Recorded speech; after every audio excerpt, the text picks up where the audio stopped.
And we're live back with another version of the Lakers Fast Break Network podcast.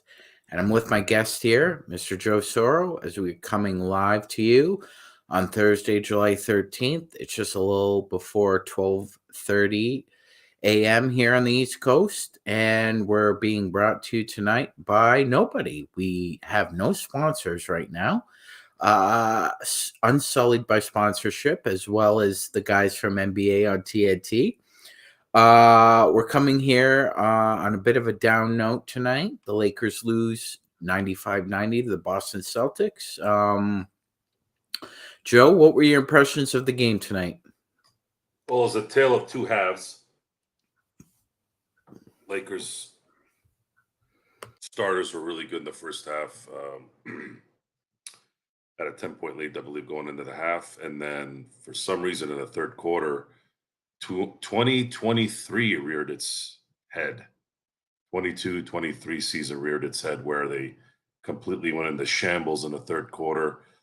I felt like Hood Schifino was making shots, but it was either his foot was on the line or somebody would do something to ruin the follow-through shot because everything went in, but it didn't count. And then, of course, as soon as he started getting those shots and no one sabotaged it, they started not going in. So I thought it was just one of those games where if it was a regular season game, you're sitting there going, "This is just not your night." And after about maybe the 8-minute mark of the fourth quarter, you just felt, it was back and forth. They were up by 4, you're up by 4. You're up by 3, they're up by 4. It just kind of went the way it went. And I found it hilarious that Gerald called me right before we got onto the show tonight and said that the Boston Celtics fans, the 3 or 4 dolts that were there, were talking smack. They were talking smack. This is a team that just got blown out at home in a game 7.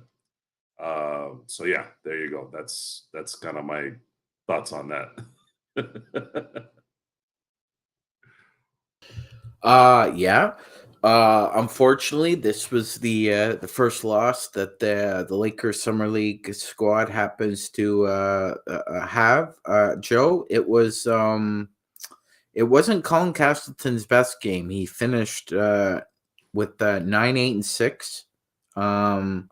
Only 4 personal fouls, and you and I had both commented how, maybe while the stat line might not have been as uh,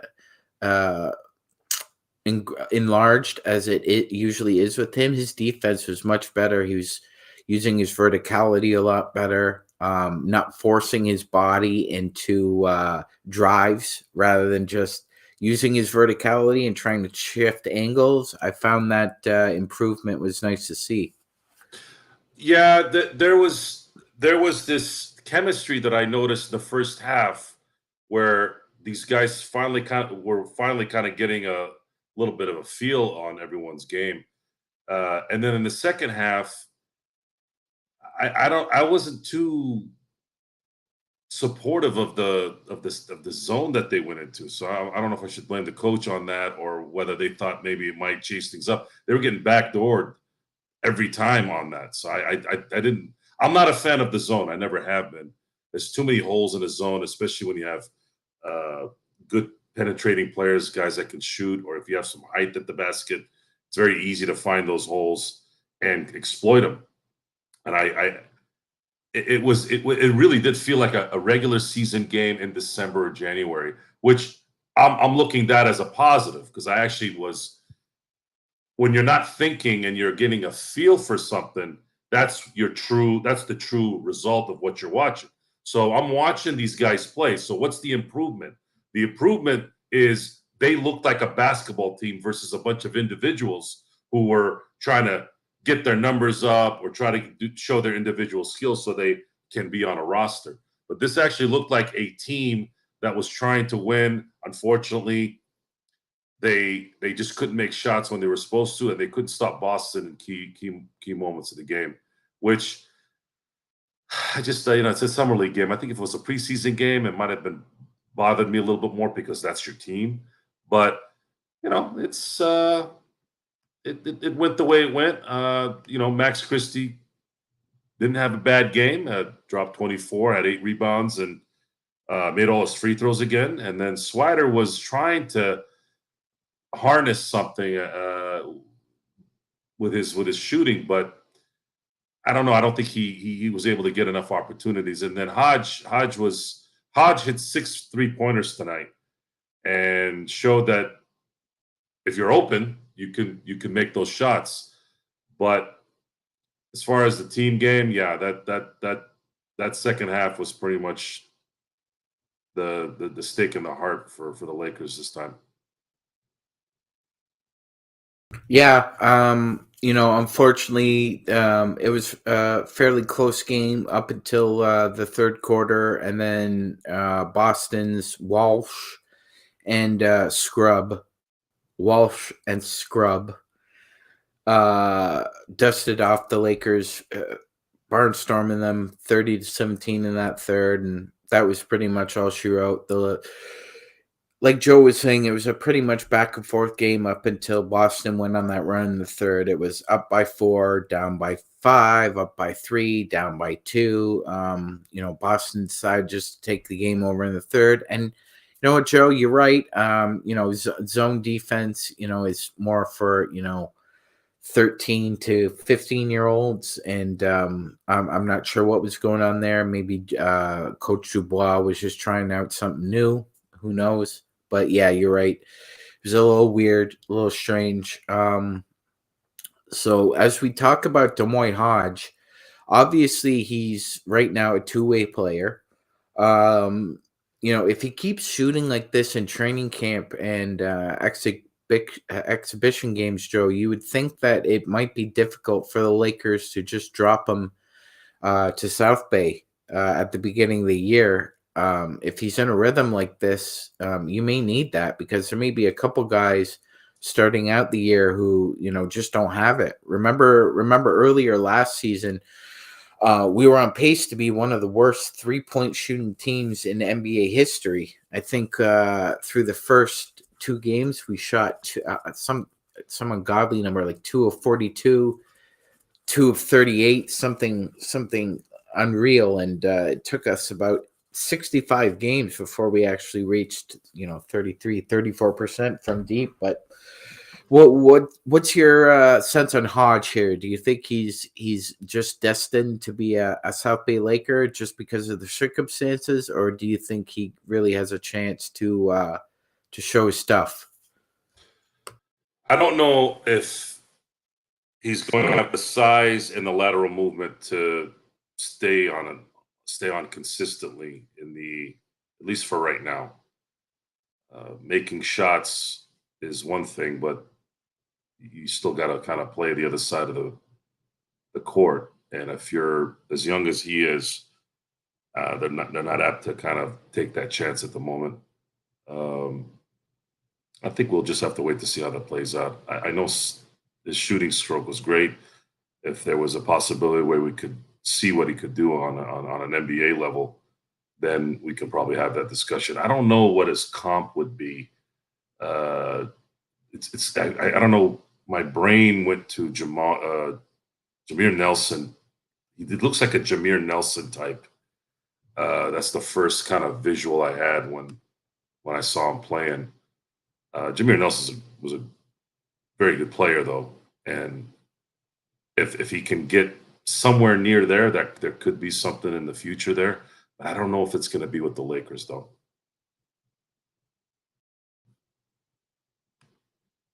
We'll see with him. We'll see. The one guy that stood out defensively for me tonight was Alex Fudge. Fudge had 2 of the most spectacular blocks I've seen this summer league that's not named Victor Wembanyama.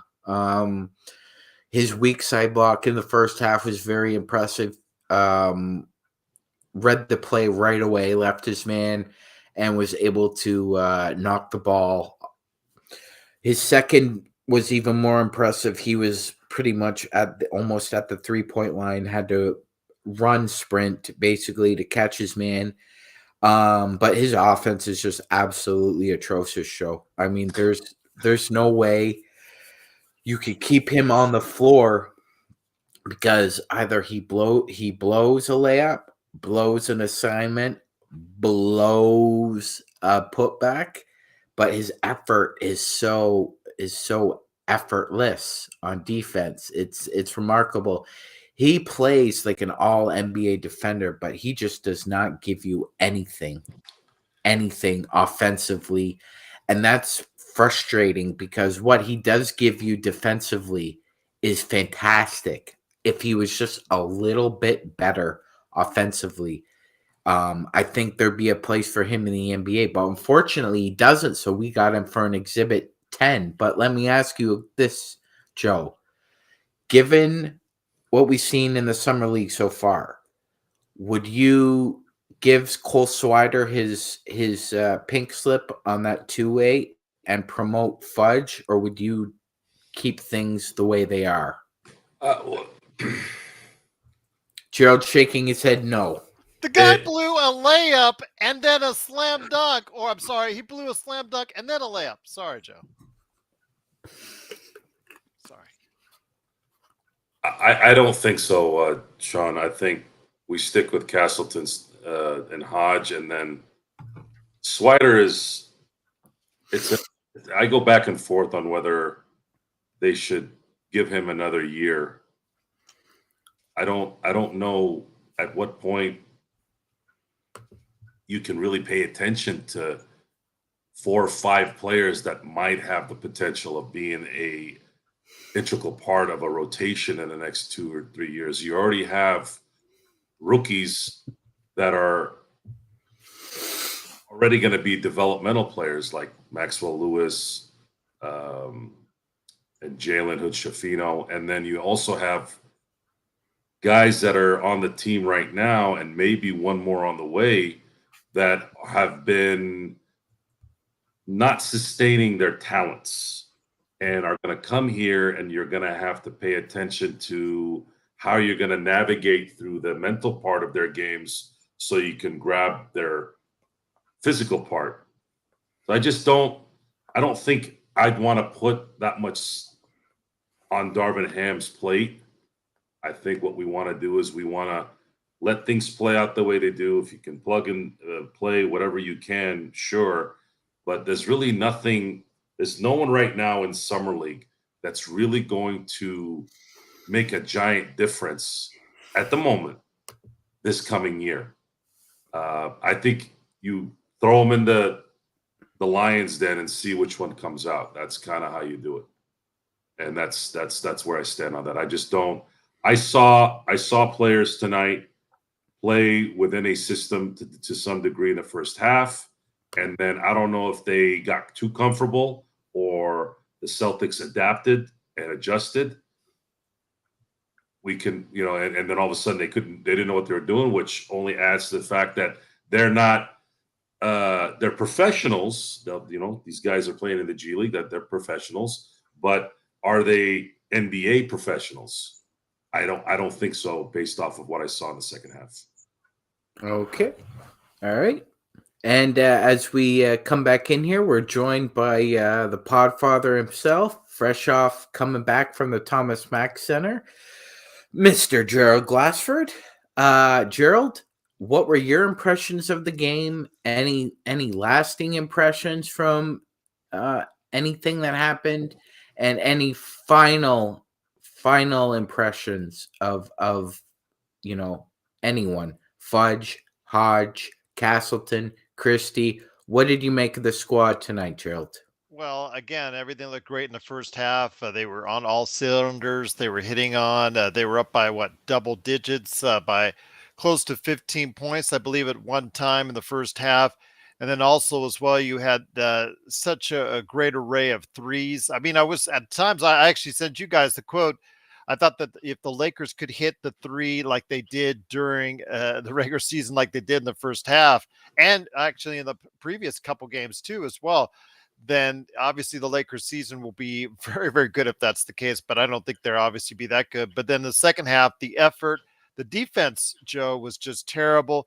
the size of the Celtics started to really weigh in on the Los Angeles Lakers because they have two big guys, big stiffs in the middle that were giving Castleton problems, and his lack of strength, unfortunately, just basically right there just was part of the problem because he was not able to go ahead and fend off individuals there. But I also think that Moines Hodge got a sweet stroke, but again, his size works against him. He just 6'3" for an off guard, 6'4". I'm sorry, 6'4". I got a quote with the actual listed height is 6'4". It really was good to see the kid shoot the stroke from three. He looked really, really good. Looks really smooth doing it for most of the game. Second half, everybody started to falter except for Christie when he kicked his game into his second gear when he thought the team needed it, but unfortunately that was not enough. I was really pissed though when Hodge absolutely had a wide open layup and he decided instead right underneath the basket to pass out to a 3-pointer. You know, Joe, that's my pet peeve. I screamed at the Thomas and Mag. No, That was almost identical to Ben Simmons. That's the play that Ben Simmons. This is summer league. I know it's not as big of a deal now, but there's this break in concentration in today's NBA where they're so fixated on the 3-point shot that they literally don't see themselves when they're wide open under the rim. Otherwise, they're tunnel visioned. That went from, now if he had made the shot, it would have been the right play. They would have got an extra point, but you always guarantee. I don't know. You have to go for the layup when it's wide open. There wasn't anyone near. No one near the hoop. Why? That's the first question I would have asked him. What was going on? How do you not see that? Where is the concentration when it comes to that particular play? They're not that bad, but that is something we see a lot during the year in general. Guys that are just going to the hole, they do a little loop when all they got to do is go back once they loop, and it's an easy layup, but they're just waiting to give it to somebody that's at the 3-point line. I don't know. It's so irritating. It's my pet peeve, Joe. I hate that more than anything. It's not a pet peeve. For me, it's a pet. It's one of my pet peeve. It's a brainless, terrible play. Hate that play. Hate it. Pet peeve is something that you don't like. I don't like it. This is anyone with any kind of common sense should hate this. You can't pass up a layup. He could have dunked it, just a reverse dunk. He could have done a 360. Had enough time to do a 360 in there if he wanted to. No one was around. I don't know I don't know what the deal is with that play, but we've seen it during the regular season. Not that bad, but pretty darn close. That thing needs to get that needs to go, dude. Just get the 2 points for God's sakes. It wasn't like it was a close at that time, like seconds running out or it's late in the game, and then also Hodge, he took a 3-point shot, like way early in the shot clock. There was somewhat a half transition, 22 seconds left on the shot clock, and he shoots a 3, and I'm just like, the Hood Schifino missed layup was the one that. Oh, he was terrible in the last 2 minutes. Absolutely that layup, that little, he might have jumped a hair too quick. Yeah, have his feet under him, and he couldn't quite get the ball over the front of the rim. Those are the things that. But however, he did show improvement from any of the games that he's played before. First half he was good. He was. You could see his rhythm was within what his specs were coming out of the draft. The guy that can control the ball, kind of hit the mid-range, maybe can get to the rim and maybe get some good passes in, which he did. So I don't want to completely dog on him. I saw some really positive things. So when you go back to the tape, look at the things you did right, obviously looking at the things that you did wrong. And really what he did wrong was he just couldn't make the shot at the end there. And then, body control and being able to play off the whatever defense is hitting you. Those are things he's going to learn at some point. That's just the nature of the business. John, you're leading this thing, my friend. I'm just again late arrival right here. So go ahead, my Yeah, friend. What do you yeah. got? I just was indisposed at the moment. Was sort of listening to what you gentlemen were saying, but in regards to what we're gonna see on Friday, Gerald. So on Friday, it's going to be the final preliminary game. If they go in and if they win, they do end up going to the playoffs because 3-1 Yeah, record they should be. That should be enough.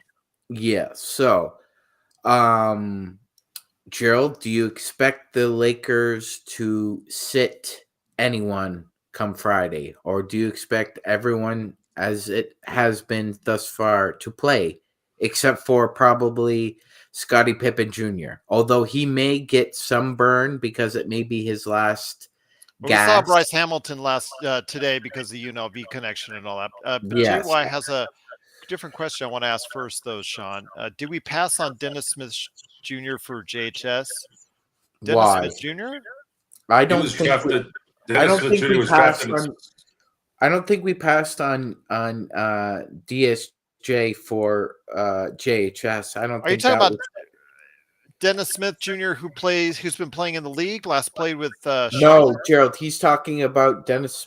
He's talking about the Nick Smith, not Nick Smith. not Ah, yes. Nick Smith, Well, not Cam Whitmore is the one we're always going to be sitting here yeah, looking at. yeah. That's the one that's really. So Nick Smith But fell. Stone likes Nick Smith. Absolutely. Yeah, so did I. But yeah, I don't think it was necessarily a case of the Lakers binary going with JHS over Nick Smith. I don't think that was the case at all.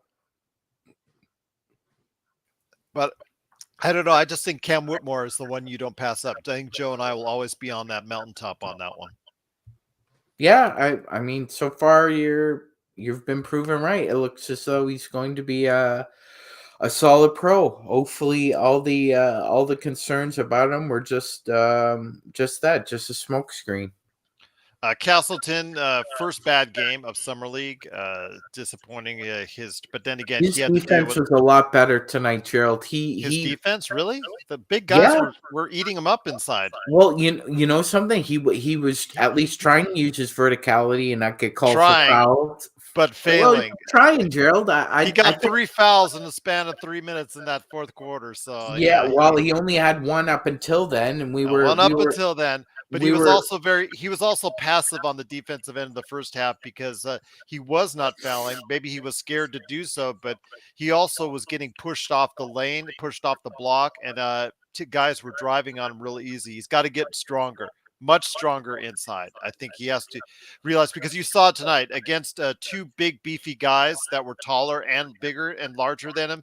That proved to be a problem for him tonight. Yeah, he's going to need a lot of red meat and beans in his diet. Something like that.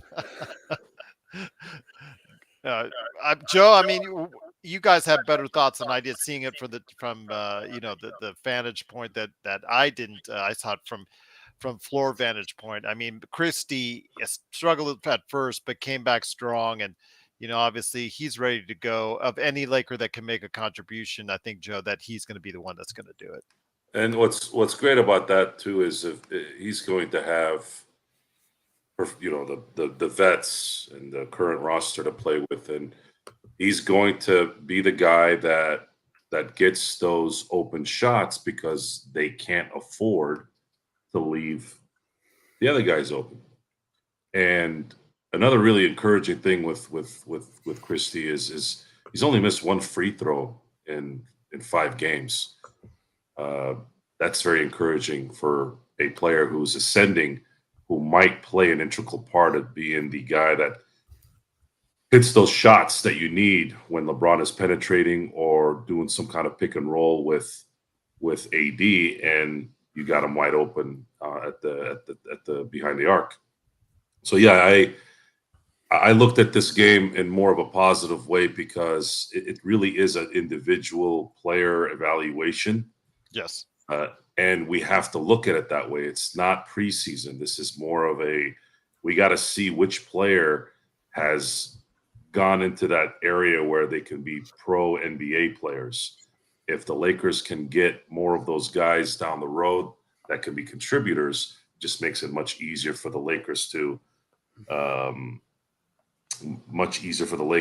continue to do what they've done in terms of bringing certain talent to their team, stars, specific stars, and more so even that now that I've actually heard today, Rich Paul, agent to LeBron James, word is that LeBron wants to play until he's in his 40s. Well, he did announce that the ESPY is his intention of playing again. Well, we already knew that this year.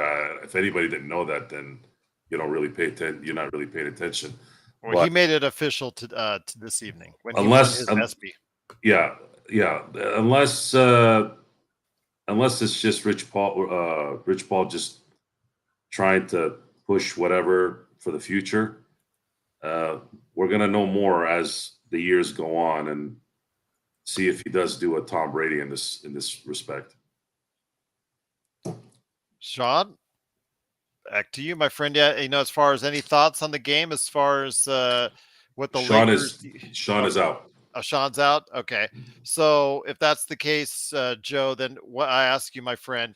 Yeah, and again, I'll say this: he wasn't feeling well at the beginning of the game, and I had advised him. I said, as soon as Gerald gets back, if you got to peace out, peace out. I didn't want him yakking on the show, even though that would probably bring ratings and subscriptions. But we're not heartless here. No worries. So he has left. Okay. So I'm hoping Magic Man feels better. I wasn't aware of that. I could not hear you guys during the playback because it's just so loud there at Thomas and Mac. But great to have you here, though, Joe. And thank you, Magic Man, for manning it while you could and manning up to the plate. I hope you do feel better. Want to ask you this, though, Joe, when it comes to, what you hopefully will see on Friday, the Lakers will probably close out this regular part of the Summer League season on Friday. I hope we'll see maybe the Lakers end their Summer League season on a good note, on a positive note. Like you said, a lot of guys working on some things. Unless the Lakers do advance and go into the playoffs during the course of the weekend, I think right now they got to treat Friday as their final outing and treat it and play it with some aggression on both halves. I didn't get a feeling that they weren't playing hard. It's just their defense was terrible in that second half. And that's usually what happens to young players. When there's an adjustment, Boston made an adjustment. I'm telling you, they were setting up their bigs at the rim, doing alley-oops left and right. That's a standard NBA regular season adjustment. Yeah. And they were executing. They were executing real well. The Lakers need to focus more on what is going to benefit those who are going to be possible players on a day-to-day basis in the regular season. That, to me, is my only concern when it comes to Summer League. I want us to win, but I also want us to have at least one or two viable young players. We have Max Christie. I want him to get as much run as possible.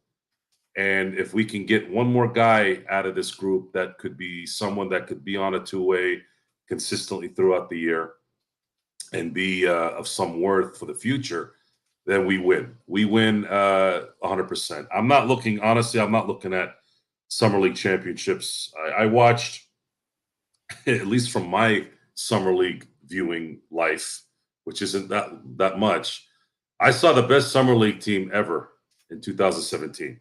Which was manned by Lonzo Ball. It's arguably is the best Summer League player, at least from our standpoint, that ever played. It doesn't really mean much, guys. It's Summer League. So I'm just looking for Max Christie to continue to play well. And Castleton had a little bit of a dud tonight, but I have confidence that he'll play better on Friday. You knew he was due, though, Joe. Well, he ran into guys that were bigger and stronger, and look what happened. I mean, we talked about this. This isn't something that we should be surprised of. He's not going to be able to handle that kind of physicality. And I had asked the question, why didn't anybody draft this guy? Well, the reason why I asked that question is there is potential there. Why wouldn't you draft a guy that has already a little bit of fundamentals that's 7 feet tall and can somewhat move? Well, because we're in a guard-dominated, perimeter-dominated league where you need shooters, and now bigs, doesn't matter how talented they are in certain fundamentals, if you can't handle the physicality, you're not going to get drafted. Or you're going to get drafted late. That's what Castleton is. And it's going to be up to him if he wants to be an NBA player. Getting the weight up, making sure when you do get the weight up, you're not losing your speed, you're not losing your verticality. Those are all things that are going to be important. Work hard, kill yourself in the gym, and you're going to be that player that's going to have a spot, because the Lakers don't seem to ever have centers anymore. We used to have centers. That was our staple, right? Will Chamberlain, Kareem Abdul-Jabbar, Shaquille O'Neal, even to some extent Andrew Bynum. We got Dwight Howard, even though it didn't last long. So now it's, hey, you got a little bit of skill. We get you at a time that works. Maybe he's another Zubac in a couple of years for us. Once again, it's the Lakers Fast Break. It is Joe Soro along with me, Gerald Glassford. Thanks so much for watching this. And truly appreciate it. Magic Man Sean Grice felt a little ill, so he had to go ahead and step out for the evening. So I'm hoping he'll feel better. Best wishes to him on that. I was at Summer League, and hope you got a chance to, whoever's there, got a chance to go ahead and check out the action. There's still more games to come, including Friday's game for the Lakers, and we'll obviously cover that here. I if I get some comps again, I don't know. We'll see, but I'd rather probably watch the game at home, but we'll see what happens. You never know. Hey, Search. Pelinka didn't blow not getting a viable backup center. There were massive priorities they needed. Number one, keeping their own, keeping the ones that were very important, that were their own. And as far as getting a viable backup center, even the really good backup centers are making too much money. Yeah. So I can't put this on Pelinka. I really can't. If he can get a Christian Wood in this offseason, I think that's a huge steal for them, barring Christian Wood going AWOL, which is not out of the question, could happen, but there's only so much you can do with the parameters of the CBA, guys. There's nothing they can do, and I think he did well enough to get us where we are. And I think they're waiting a little bit here to see if they can get lucky and get a guy that actually can play that position, at least on one side of the court, and is a body that is an NBA player in terms of playing.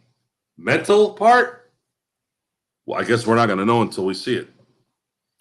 One thing I do have a question for you on, my friend. It was someone that at times has been pretty shaky. And for a second-round draft pick who he just signed to a 4-year contract. Now, mind you, at third and fourth years are fourth year is not guaranteed. Third year guarantee is only $100,000.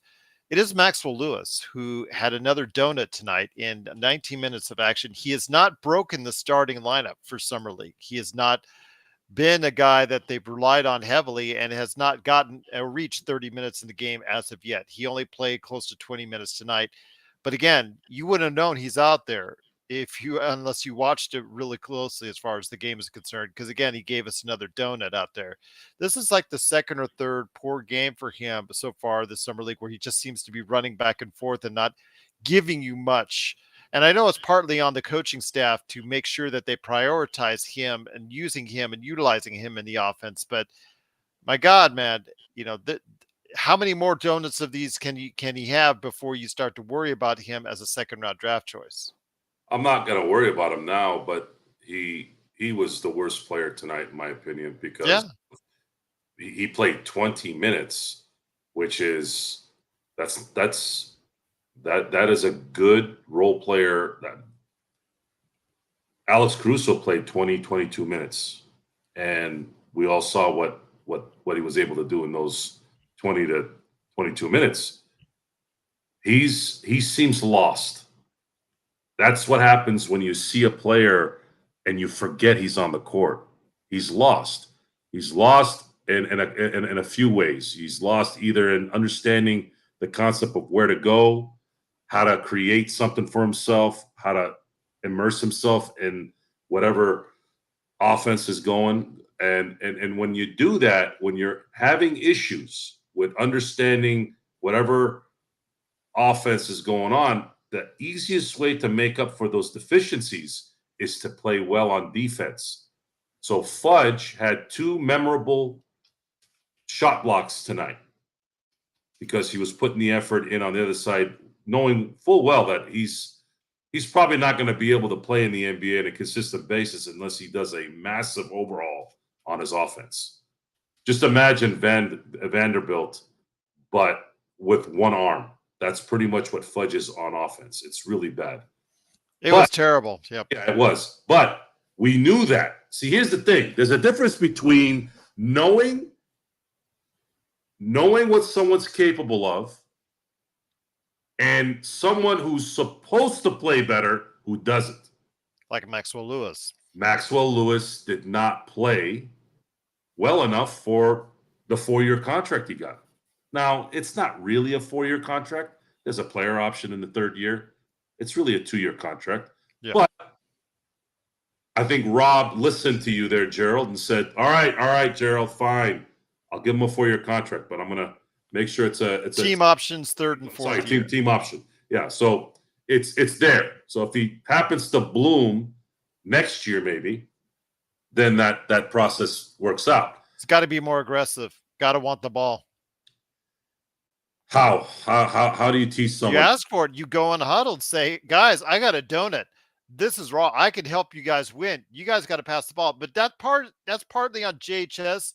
You look at him, 7 of 20 tonight, only 3 assists. He is supposed to be the guy that's running your offense. And if he's not shooting well, and not, that's part of it, man. He's part of your distribution. He's the head of your offense, running your offense and making sure the distribution is getting to the right players in the right spots, even if it's him. And if he's not shooting that well, my friend, which for the most part in the season so far in Summer League, he is not, you got to go ahead and make sure he tries to go ahead and get the offense going, because Christie's playing better than him. If you give him open shots, Cole Swider is shooting better than him. If it's not working for you, my friend, you got to find other ways to go ahead and help this team win. Well, Hood Schifino's only going to do so much if he's picking and no one's rolling. I saw him a few times at the high elbow trying to figure out what the next step was, and no one was really doing much. And it's whether they're not practicing it, whether they feel not confident enough to initiate and make the plays. Phil Jackson, I remember we got Jimmy Jackson. This is like, I don't know, what was it, 2013 or 12? We got Jimmy Jackson. I mean, obviously Jimmy Jackson was at the tail end of his career. Yeah. But there was this whole discussion where someone's like, "Oh, coach, how is Jimmy Jackson gonna acclimate to the triangle offense? Is he gonna have enough time?" And there was all this integral questioning about the triangle, this and that. And Phil goes, "Guys, it's still basketball at the end. It's still basketball." And every single one of these guys have been stars since they were in high school. Every single one. You don't get to this level unless you were a star for a very long time during that time. They know how to play basketball. So a lot of this is overwhelming for some of these guys. They don't think that they're the stars anymore. And therefore, they're not having that confidence to initiate a pick and roll, do a screen and roll, or, try to move around to get open. It's just not there for a lot of them. A lot of them are nervous. A lot of them are worried about making mistakes. Did the coach tell them not to do something? Did the coach tell them to sit on the, stay in certain spots? I mean, that all could play in. I would need to be on the bench to really understand kind of how that all happens. But I have discussed the things with coaches and the stubbornness of coaches. And one of the dumb decisions tonight was running the 1-1, the 1-1. The 2-1-1. That zone was terrible. Absolutely terrible decision, because I think that kind of took them out even worse. They had no. Everyone was stuck. Everyone was stuck in an area, As soon as there was a little bit of an opening, boom, it was an alley-oop, it was a layup, or they made shots, wide open shots. It wasn't a good decision. And that kind of will roll over into an avalanche at that point, and that's what happened with the Lakers, especially in the third quarter, and it didn't really get that much better in the fourth. Kern's asking, what does Maxwell Lewis need to work on or need to develop? Kern, it's really hard to say when he gives you this is the second donut, and it's not like he's shooting 0 for 10 or 0 for 11. He's only taking 2 or 3 shots in these really bad games. He's out there for 20 minutes. The fact is he needs to be aggressive. He needs to want the ball, demand the ball, ask for the ball, and then go ahead and make those plays so we can actually see and evaluate. He's obviously not done enough to go ahead and earn a starting spot on the summer league team. And for a second rounder, when you've got undrafted guys ahead of you on the summer league roster that are playing more minutes than you, that is concerning, especially the fact that you already have 2 years guaranteed. So that's really concerning to me, Joe. I understand it's just right now, just part of, the fact that he's going to be way behind the 8 ball for as far as going in the G League, and he's going to have to develop there. He's going to get a lot of minutes there. He's not going to get enough minutes on the big roster, but still it is concerning that in these first few games, Maxwell Lewis has done nothing to really stand out. I was stuttering when I meant to say 2-3 zone. So yes, sometimes the offense, they were running actually more like a 3-2, to be honest with you. So the way it looked at 3-2 was worse. Yeah, 3-2 was worse because now you have really no one behind you. And usually if the center is the 3 in the middle and they're coming to guard whatever guard's penetrating, now everything behind them is it was a 3-2 and Castleton was on the wing and he was trying to go ahead and guard out on the wing. Maybe sometimes a team that knows what they're doing can draw that out. Maybe they can draw that out. It happens. It's you got to give credit to the other team sometimes. I try to preach that as loudly as I can. A lot of times as fans, we get very defensive. We get very angry within our own. But you also have to understand, guys, there's another team trying to beat you, and they're really good too. In this case, they were able to pounce on consistent open shots because of philosophy and how they were trying to stop you. And it worked. So with that, as far as guys like Maxwell Lewis or Colin Castleton, this is par for the course, guys. These guys are late second round non-drafted players. You have to kind of pick and choose what they're good at and stick with those few things that they're good at and wait for them to develop the other parts, because if they had developed the other parts, they obviously would not be picked or not drafted. It's common sense. If Castleton was this guy that had good fundamentals, which he does, and could block shots, he'd be a lottery pick. But he's not that guy. Maxwell Lewis, same thing. Just it is what it is. I'm focused more on making sure that at least a couple of these guys are contributors to this coming season. That's the most important part, at least for me. Once again, it's the Lakers fast break. The Lakers do unfortunately lose with a very poor second half, 95-90 to the Boston Celtics. And as someone who was there in the arena, I had to hear the loud but very small contingent of Boston Celtics fans rubbing it in our faces as the game was going on. It was not exactly enjoyable, that part. But again, all in all, the Lakers right now, they're 2-3 on the season summer league so far, but they're 2-1 here in Vegas, and they have a chance to go ahead and play some more games if they win on Friday night. So we'll see what happens there. But Max Christie, he seemed to turn it on in the second half. The only bright spot in the second half was Max Christie. Looked again really smooth when he goes and pull-ups for the jumper on that, especially on those threes. Looking really good. Moines Hodge, he's got a sweet stroke. 13 attempts from beyond the arc, so the kid was trying to light it up and make an impression there. That's what I want to see from Maxwell Lewis. Why is it that the undrafted kid goes ahead and is chucking it up and is earning the spot on the summer league starting roster, and yet Maxwell Lewis isn't. Who knows? It could be a personality and practice that could dictate that.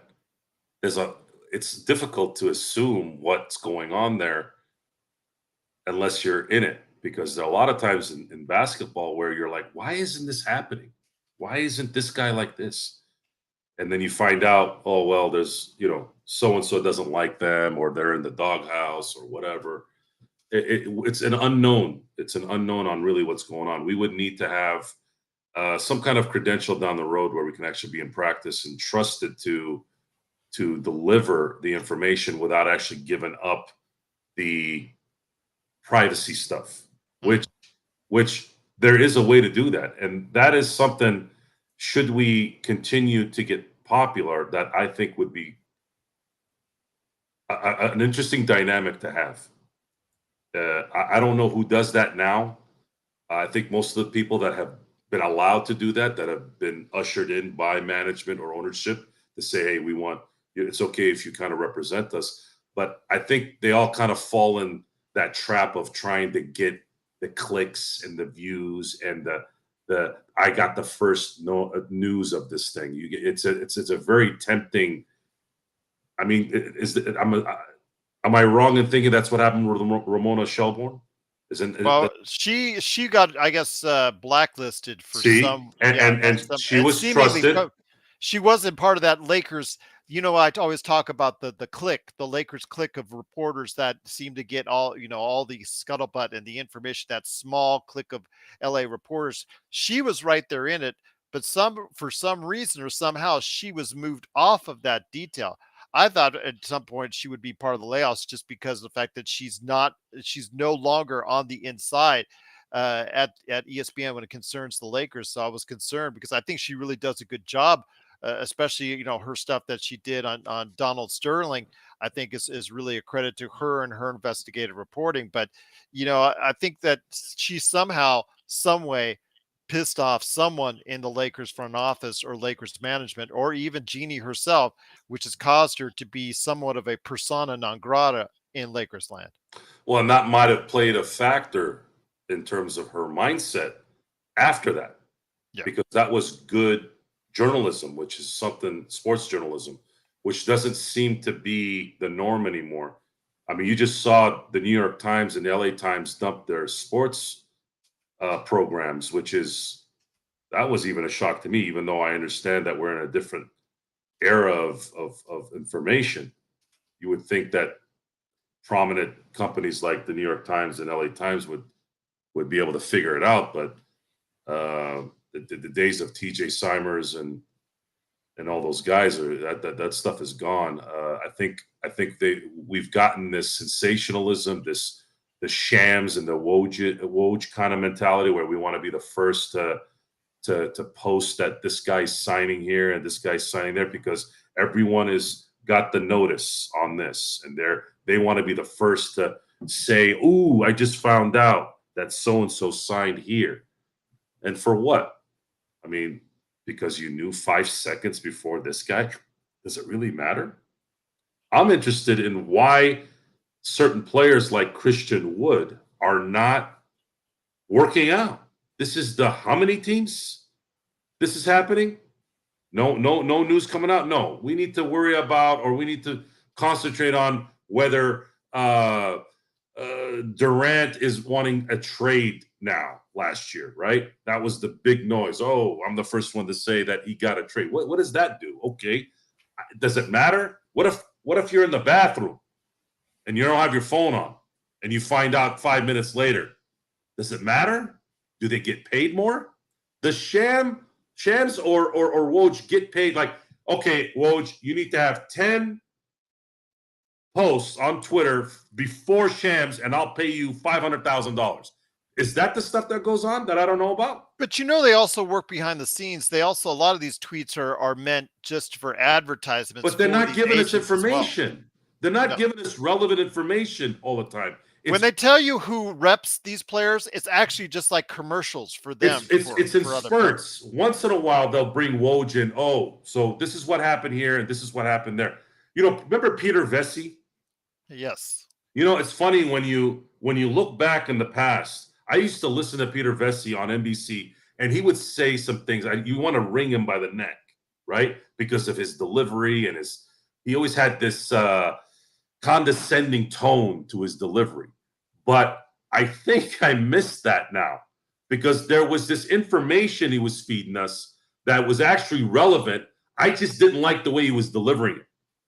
Now there is no message. There's really nothing out there. Are these teams just not telling anybody anything, or are they telling them not to say something? Is it that big of a deal if I know that Maxwell Lewis screwed up in practice and this is why he's not playing well tonight? Is it that big of a deal? Are they worried about shattering his confidence? Maybe that's the investigative journalism that you need to talk about. Or maybe you got to phrase it in a way where you didn't really find out this information from practice. It's just, I don't know. I'm going in a different place here because I want more relevant information on what and why. But I don't know. I don't know. It's just too soon to ask. It's too soon to ask. Some of these guys have not been playing for more than a couple of weeks here in professional basketball, and we're in a society now where every second we need to have some kind of pleasure. Well, guys, I'm sorry, but it doesn't work like that. You're right, Kurt. They are a mouthpiece at times for the agent. A lot of it comes across as such. When they just tell you or let you know about a contract signing and who the representation is, that's exactly what they're trying to do. It's like commercials for all these younger kids who are on social media that are good players that are going to eventually sign one day with these agents, and which one they'll have to choose.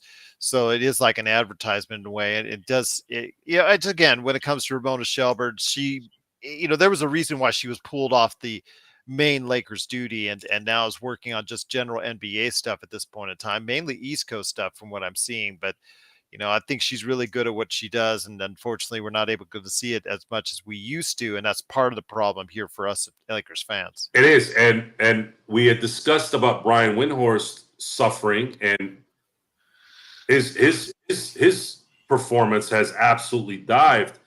And I noticed it has started. He's waiting for the next great Ohio player. Okay. He was great when he was when LeBron was in Cleveland. Mm-hmm. When he went to LA, and now that how when things happen initially, you don't think about why at the beginning. I remember I was watching Wendy talk about the Lakers, and it always seemed like he was just irritated by him. And they had done some stuff where it didn't make sense. When they first had LeBron there, they had Lonzo and Brandon Ingram and those guys. They didn't get enough shooters around LeBron, and he was very adamant about. He even was doing his, why aren't you getting another shooter? You could tell it wasn't just him being upset that they didn't get a shooter. You can tell there was something off.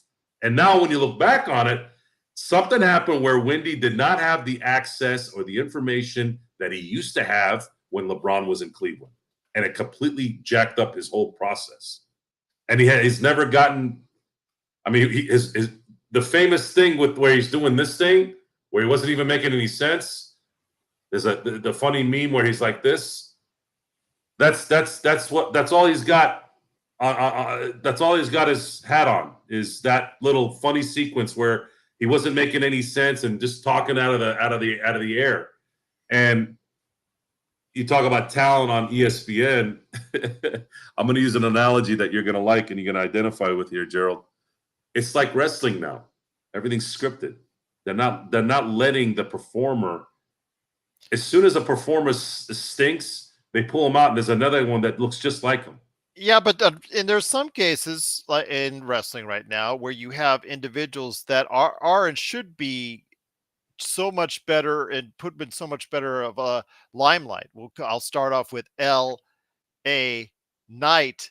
Yeah, who's getting the hugest pops and the hugest, as far as merchandise and getting all that, just really is the hottest name in wrestling. Yet the WWE will not give him the chance to go ahead and be in the main event. And it just, you shake your head as to why.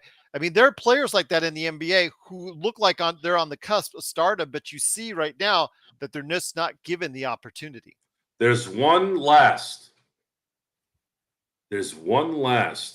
entertainer right now that comes to mind that still rolls the same way it was supposed to roll. Mm-hmm. And that's Mr. Tom Cruise. Oh, we're seeing it right now. Actually, that's the last of the Mohicans. That's the last true individual movie star and entertainer that controls the process. They don't want movie stars in Hollywood anymore. They want the assembly. They want the assembly. They want everyone to be, if Chris Hemsworth comes out of nowhere and says, look, 3 Thors are enough for me. No problem. We got another Australian guy over here that sort of looks like you. We're going to put him in there. They made everyone irrelevant in terms of they don't have to rely on that one person to continue to do what they do. Wrestling got ahead of it a lot before, way above ahead of Hollywood. And that's what this whole thing is they're trying to control. They try to control the players. They're trying to control the soldiers to where it doesn't matter. We pick and choose. And that's what that is. Funny. Kurt with a great line of today. Only 2 movie stars left are Tom Cruise and Pauly Shore. That's I'll admit I loved Pauly Shore in the 90s. I loved Son-in-Law. He still frequents the circuit for comedy clubs, so you can go ahead. Well, his mom is the queen of the comedy club. Of course he is. There you go, indeed. But once again, it is the Lakers Fast Break. Joe Soro, along with Gerald Glassford, thanks so much for watching this thing. Also, don't want to give a big thank you to Sean Grice. Truly appreciate him under the weather, still able to go ahead and start off the show for us here. The Lakers unfortunately lose 95-90 to the Boston Celtics with a poor second half. Fortunately, didn't get the job done. But before we head on out, I do want to go ahead and mention a couple things, reiterate one thing, and also touch on some good performances for the day and recently for Summer League. I do want to go ahead and touch on the fact that the ESPYs tonight, LeBron James in winning an award for his most, awesome moment because he got the scoring record and all that, did announce he's coming back for the 21st season officially, even though you and I pretty much banked on it already. Your thoughts, though, again, LeBron James coming back for 21st season. No mention of any foot surgeries for him or AD. Looks like he's going to try to. He looks relaxed. He looks like he's in pretty good shape still. So I again, it just, to me, can the Lakers find enough depth to go ahead and not play him an abundant amount of minutes before the playoffs? The focus has to be minute restrictions without an official restriction. It's got to be organic restrictions. And I don't want 2 months off, 2 weeks off. I don't want that. That breaks the rhythm of the team. It really does. Although the Lakers kind of bunked that a little bit this last year. So I guess I'd take it if I had to. But I would prefer a strategy this coming year where your players, your main 2, are not playing heavy minutes, especially against teams that they should be. So how you set up the offense, set up the this time with a full training camp with what's going to likely be the same team throughout the whole year, without issue of worrying about, are we going to trade this guy? Can we trade this guy? You want this team to play like a well-oiled machine where if you do take out LeBron or AD, you can sustain wins even for 30 minutes, let's say 30 minutes out of the 48. That's all we're asking, guys. We're just wanting you guys to play like a team, play well, do your job, and back up LeBron and AD, because they will back you up and win you a ring. And for those who are on one-year contracts, real one-year contracts, those guys need to understand, look, I do well here. LeBron and AD, we preserve them. They help us win a championship. I get paid. That is the truth, the honest to God truth. That's what can happen here. Vando, D'Angelo to some extent, he does have a player option in year 2. Come on, man. That's how I would motivate him. That's what I would say. If I'm If I'm Darvin Ham and I'm, a player wants to come talk to me in my office, that's what I'm telling them. I'm telling them, guys, look, take care of LeBron, take care of AD. Those guys will take you to the promised land. This is not two guys that haven't done it. They've done it already together on this team. So they got the credibility together. This isn't LeBron over here in Cleveland or in Miami. These guys did it here. Roll with them. Let's go get number 18. Everyone gets paid. Everyone's happy. Absolutely. So I'm liking the fact that LeBron officially confirmed today that he is coming back for 21st season.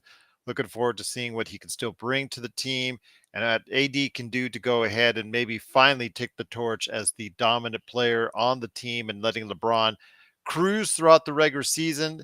And so funny because Joe, my brother-in-law was with me at the game and he's like, should we start thinking about hoping that the Lakers will make this NBA Cup? And I'm like, no, because that's just an extra game for LeBron and AD. I don't want them to I want them to have a great season, but I also want them to probably avoid coming to Las Vegas and being in the NBA Cup. I didn't say I wouldn't mind seeing them if that's the case and they do make it. I just want to say that I'm just worried that playing an extra game is not really great for LeBron or AD. I mean, it's NBA Cup is a reality. We're just gonna have to deal with it. But I'm just, you see my concern, Joe, when as far as them playing in an 83rd game. Although they won't play 82 games anyways. But you get my drift. An extra game is still of concern to me. The question is, if this thing doesn't have good ratings, will they get rid of it? Or will they say we just earned another $10 million from advertisement for this little cup? What it's all about, right? That's what it's all about. The NBA, the NBA's had a activities issue. There's been a lot of talk about we need less activity, less games, whatever. And their response is more pressure at the beginning of the year, more games.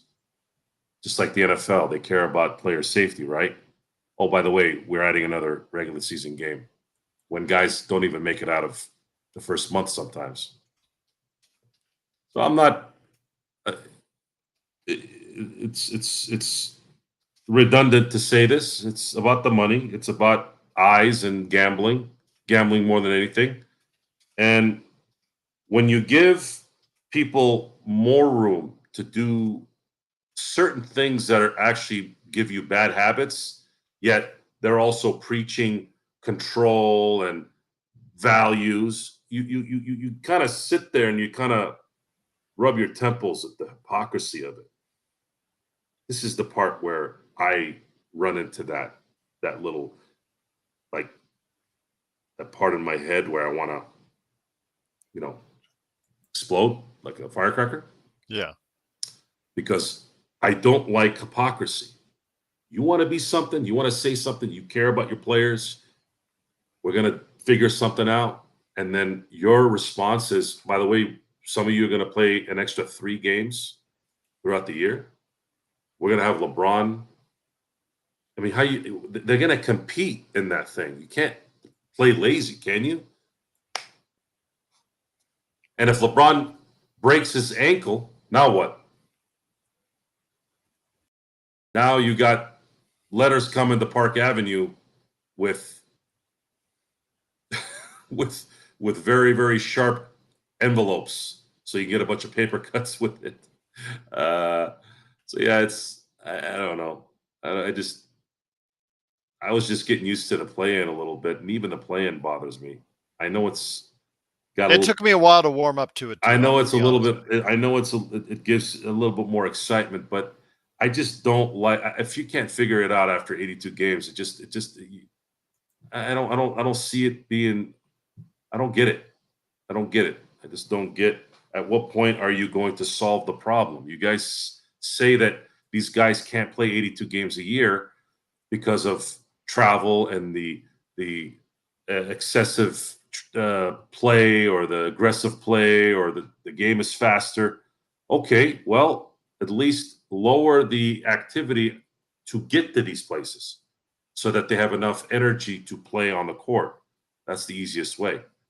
Otherwise, What are we gonna do? I don't know. I think we've talked about it ad nauseum at this point. I don't think we need to talk about it anymore. I will say so. Serge Adam has kind of alluded to it in past his like yearly press conferences. Now he was a little bit more descriptive on expansion for the NBA. You could pretty much count at this point that Seattle and Vegas are the front runners for the two teams. I'm not Yeah. hearing very positive things. Every time Adam Silver is asked that question, it always He talked more about extensively today. I mean, this week when he talked about 2025 being a possibility and then moving his really feet back east. Yeah. everything I've heard. I didn't hear it today. Everything I've heard in any interview is yes, but there's a lot we have to do. Adam Silver confirms NBA will talk expansion once new television deals. Of course, Joe, TV deals are in place. That's fine. That's fine. I get that part when it comes to that. It's always about the money, Joe. But it's going to come down to what how much is enough? Well, then the expansion fee for new ownership groups will pay to the league expect to be more than $3 billion of franchise, which gets divided amongst the teams. So that's even more cash. So again, Seattle, Vegas, those are the two predominant front runners. So I would say it would be till about 2025, 26 at the earliest, but it will happen. It will So happen. you think there's going to be 2 expansion teams in 25, 26? Sometime because it's been hinted at that. It's what usually you're talking about that as far as the timeline is still drawn out. Expect the NBA owners to start broadly discussing expansion a year from now, probably vote on it in 2025. Then it will take a handful more years to get the franchises up and running. Both Seattle and Las Vegas have NBA ready arenas, which is a plus. That's from NBCSports.com. Aren't they going to play at the T-Mobile Center? Yeah, the T-Mobile. Yeah, where they won't play at the Thomas and Mack. No, they'll play at T-Mobile. Yeah, obviously, yeah, because Thomas and Mack is a barn with 2 barns. You got a Cox Pavilion right next to it. But yeah, T-Mobile Arena is beautiful arena. If the Golden Knights play there, it's relatively still new. It's fantastic as location right there on the Strip. You know, it's going to be right across the street, literally from the baseball stadium, which I don't even want, but we're going to get anyways. But yeah, it's going to be something where because Seattle will, the deal with Oklahoma City Thunder, it will happen again. Like you said, it's just all a matter now. Just he's talking about it more openly, more broadly, and talking about it after the TV deal is signed. So.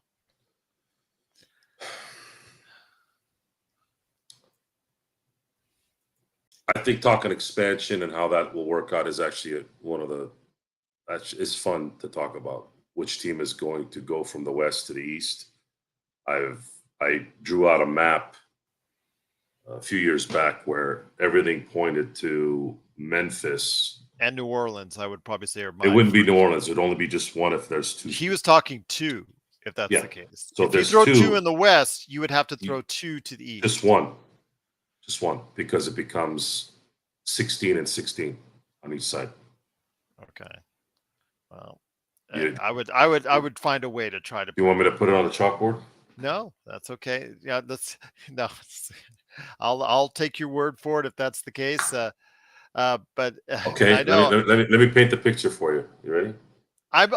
Antonio, I looked at the guys. You ready? Gerald, you ready? There's 15 teams in each conference. Remove Memphis from the West to the East. 16. What's left in the West? How many teams? 14. You add the 2 expansion teams? 16. 16. Yes, Antonio, it did look like LeBron looked like a Catholic priest, but actually looked like Bobby Brown in 1989. There you go. That's absolutely correct, Joe. That's a good analysis indeed. But Free Smoke says 2 teams have to move. Regardless, I think that's a good suggestion as well, Free Smoke. But I really think again, that when they bring in 2, they're expansion teams, they're going to bring in 2, and there you go. But I will say, though, it is the Lakers fast break. It is Joe Soro, the guy who's trying to illustrate on screen. Yeah, that's what we got to get you, as an illustrator. There you go. Got to get you to one of those telestrators, those big screens, like Bobby Marks has, where you can move it right there. Okay, well. The reincarnation of the czar of the telestrator, right? Yes, yeah. So we used to, as kids, I used to think Marv Albert was calling Mark Fratello the bizarre of the telestrator. I didn't know what the hell a czar was. I thought he was saying bizarre. Like, why is he calling him a bizarre of the illustrator? Intel, I don't think the Sphere will hold enough.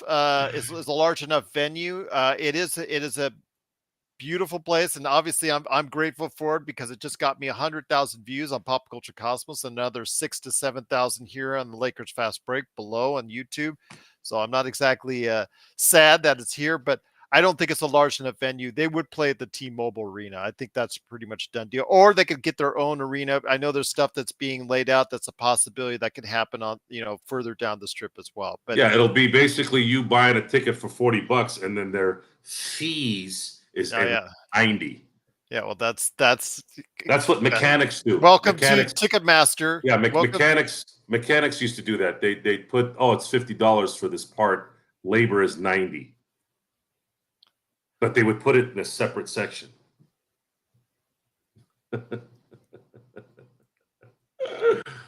Scumbags everywhere you go. Once again, it is the Lakers Fast Break. Thanks so much for watching this thing. Kale, great to see you. Great to have you here. Antonio as well. Great to have all these new viewers, watchers, and listeners. If you like what we do, please like and subscribe today to get the latest notifications on when we go live on the air right here at the Lakers Fast Break. We were going to try to do a show tomorrow earlier, Joe, for the audience on the East Coast that always gets, up late. I said that we would try to do more shows earlier if and when possible. Can we sneak one in earlier tomorrow, you think? What time? 5 our time, 8 their time? Is that a possibility? I think I might be able to make something work. Okay, we're going to give it a shot there. But once again, it is the Lakers Fast Break. Truly appreciate it. Hopefully we can go ahead and get everything done there. But before we end it out, my friend, I wanted to note some of the interesting things going on in Summer League. I know that Chet Holmgren, who got off to a little bit of a rough start when he was playing over in the Utah Summer League, he seemed a lot more comfortable now. He is still playing, which is great to see, Joe, that he is still playing, and they've not held him out and not said sit him down, and he's still playing right now. Actually had 5 block shots, 25 points tonight. He looked good in the Cox Pavilion, the smaller arena tonight. Really had a nice game, starting to hone some of his skills. Your thoughts on Chet Holmgren possibly vying for Rookie of the Year, because I think he's eligible for it with Victor Wembanyama.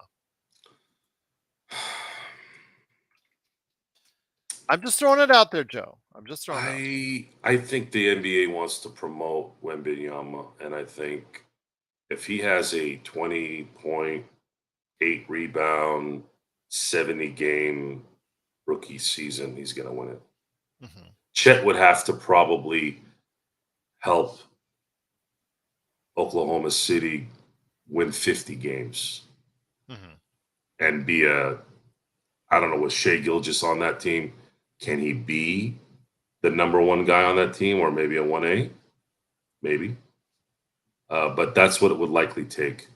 And it would be some head-to-heads against Wembanyama. Let's say if Oklahoma City went 4-0 against the Spurs, then you can see that happening.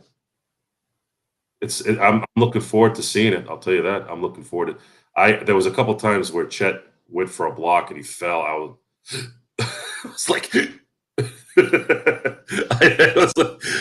fell. When you get those guys that are so lanky and dangly, you just assume they're gonna snap. And so I'm not even an Oklahoma City fan. I don't even hardly know Chet in any way, but you want these guys not to get hurt again. I'm so tired of these guys. Every time they come to the NBA, they're hurt the first year. Ben Simmons and Zion and Chet. I'm just hoping that Wembanyama doesn't get hurt. Can he please, the first overall picks, can he stop missing the first seasons? Blake Griffin. It's like the norm here. Well, again, Adam's talking about they might win 50. I think they still need another key piece or two The thing is, though, Adam, as I talked about on yesterday's show, Siakam. That's who they need. If they get Siakam and OG to go ahead and in a trade, I'm just saying, Joe, I'm just saying if they do get that, because they have the assets, they have all the assets. Masai should be fired if he also lets go of OG, unless they're in their last year. They're in their last year. Exactly, and unless management's like, look, we don't want to pay these guys the money they want. Okay, I guess that makes sense. But all they need is a Siakam on that team, and they are winning. Barring any major injuries, they are going to be a force in the West. Yes, I agree. So again, because OG has a player option for next summer that he's going to decline because he's looking for a big payday. So he's going to be going ahead, and he essentially has this year as well. That's why I mentioned OG. So he's going to be, if he does not resign or get an extension with Toronto, Joe, then I think you could see him packaged with Siakam for a big return. That's just what I'm thinking right now. Yeah, there's no the only trade that makes sense for both teams in that deal is Toronto getting draft assets, which they have in abundance, plus some of those young players. Plus they could throw in a couple of young players, but there's just nothing else, anyone else from my estimation that can make Masai want to do a trade. He is essentially Danny Ainge in the upper Northwest. Yeah, they work almost identical in terms of their stubbornness. So if they want to not pay Siakam and possibly not pay OG, because they're going to want to send OG somewhere else maybe to get even more assets, likely. I wouldn't. If I'm Oklahoma City, I just want one of those guys, if anything. Okay. Because you still have guys that are going to be potential stars. What are you going to have? 4 stars all on one team? Are you going to pay them all super maxes down the road? I think you can do 2 and maybe one more max guy, but you can't prepare for this. Siakam's going to want $260 million, right? Yeah. And OG is going to want at least 150 himself. Okay. So now, do you see paying that guy $260 next year as a pillar with your 2 stars, which are going to be Chet Holmgren and Shai Gilgeous-Alexander? It's a pretty good setup. Yeah. You have a guy that's won a title, experienced, plays more minutes than anybody in the NBA. He's available. So that's if you want to win, this is how you build it. You're gonna have to pay too. Can Oklahoma City afford to pay it? We're gonna find out. We're going to find out indeed. But again, very interesting name, because to me, it just seems like Sam Presti in Oklahoma City with 35 draft picks for the next 7 years, plus all those young assets. Seems like he's just at the poker table right now in Vegas with a lot of chips, he's got like winning cards that he's holding on to, and he can go ahead and either make it even better or like the hand that he's dealt with right now, because he has just created something there that, Joe, that almost every other NBA team is salivating and would love to have that option for. Well, I'm sure Presti sits back sometimes and says, "Man, I really kind of botched that trio that I had back in the early 2010s, and man, I need another shot at putting the right team together here and hopefully winning a title this time." I do want to mention, though, Free Smoke is talking about the Lakers draft pick with New Orleans. The swap part of it, I think that the Lakers will only give them seconds now, if that's the case. But next year, 2024, they have the right to take, not swap, take the Lakers draft pick in 24 or 25. They get to choose, but they don't have to swap. It's an actual take, if I'm not mistaken, Joe. Yeah, and if the prognostication of 2024 not being a good draft, there's a possibility that New Orleans might wait till 2025 to take their pick. Yep. And their obligation to New Orleans is over. from the AD trade. And there's with Cooper Flag out there. So, I think he's right now at 26, but he could reposition himself to a 25. It's happened before. So I want to say right now, I think that when it comes to the 2024, it's owned by the Pelicans. They have the rights to receive a 2025 pick instead. And then that's, again, if they go ahead and commit to next year, then we get our own. But if not, then they'll take our 2025 pick. But they don't have this right to swap anymore. That's gone. That they do not right here. They keep, and right now after that, the Lakers have all after 2025. As of now, the Lakers have their own draft picks. We'll see how far or as long they keep all of them down the road. But yeah, it didn't work out for them on the swapping this year. And again, they do have the right to pull and take the Lakers draft picks, either the first round draft pick, either next year or the year after. So I will tell you, though, it has been great talking to each and every one of you. Thank you so much for watching, listening. It's been great and have a lot of fun tonight. Summer League, even though the game was, at the very end, I had to hear those damn Boston fans shouting and people giving them the finger as they walk on by up the stairs. It was, for the most part, up until then, pretty enjoyable to watch. But any last thoughts on what you saw with the Lakers that they can work on for Friday's game? Maxwell Lewis is the one I'm really worried about. And JHS, again, after a pretty good first half, wilted in that second half, especially late. JHS,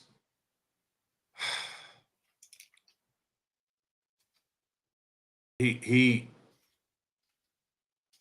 needs to be good at what he was originally drafted for, which that mid-range game. Yeah. And I'm hoping that they can work on some kind of pick and roll here on Friday where you can really utilize Fudge Schifino's skill set.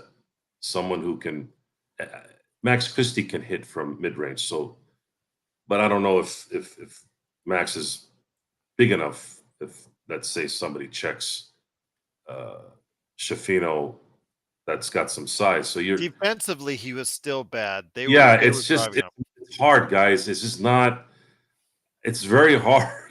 Size matters. Strength matters. Speed matters. Speed matters in sports. There's a reason why weight classes in boxing are sometimes 5 pounds apart. That extra 5 pounds, when you're a well-tuned athlete, makes a difference. It might not make a difference if, let's say, there's Bruce Lee next to, my neighbor's Bruce Lee, and I get into a fight with Bruce Lee and he whoops my ass.